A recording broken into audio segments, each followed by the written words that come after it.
Hi ನಮಸ್ತೆ ಸ್ನೇಹಿತರೆ, ನಾನು ನಿಮ್ಮ Roopakshatriya. Welcome to Roopakshatriya YouTube blog. So ಇವತ್ತು ಬ್ಲಾಗ್ನ ನಮ್ಮ ಬೆಳ್ಳಂಡೂರಿನ ಯಲ್ಲಮ್ಮ ದೇವಸ್ಥಾನದಲ್ಲಿ ಪ್ರಾರಂಭ ಮಾಡ್ತಾ ಇದ್ದೀನಿ. ಏನು ವಿಶೇಷ ಅಂತಂದರೆ, ನೀವು ಆಗಲೇ ನೋಡ್ತಾ ಇದ್ದೀರಾ, ನಮ್ಮ ಬೆಳ್ಳಂಡೂರು ಯಲ್ಲಮ್ಮ ದೇವಸ್ಥಾನದಲ್ಲಿ ತಿಂಗಳಿಗೆ ಯಾವಾಗಲೂ ಕೂಡ ಹುಣ್ಣಿಮೆ ಇರುವ ಸಂದರ್ಭದಲ್ಲಿ ವಿಶೇಷವಾದಂತಹ ಪೂಜೆಯನ್ನು ಮಾಡ್ತಾರೆ. ಇವತ್ತು ಬಂದ್ಬಿಟ್ಟು ಹುಣ್ಣಿಮೆಯ ಅಂಗವಾಗಿ ಹಾಗೆ ದೀಪೋತ್ಸವವನ್ನು ಹಮ್ಮಿಕೊಂಡಿದ್ರು. ಕಾರ್ತಿಕ ಮಾಸದಲ್ಲಿ ದೀಪಗಳನ್ನು ಅಂಟಿಸಲಿಲ್ಲ, ಹಾಗಾಗಿ ಈಗ ದೀಪಗಳನ್ನು ನಮ್ಮ ದೇವಸ್ಥಾನದಲ್ಲಿ ಅಂಟಿಸಿದ್ರು.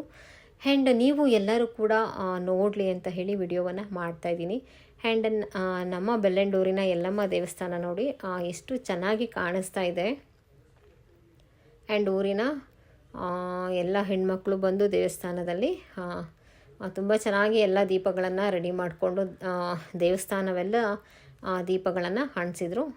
ಎಷ್ಟು ಚೆನ್ನಾಗಿ ಕಾಣಿಸ್ತಿದೆ ನೋಡಿ. ಅಮ್ಮ ದೀಪದ ಬೆಳಕಿನಲ್ಲಿ ತುಂಬ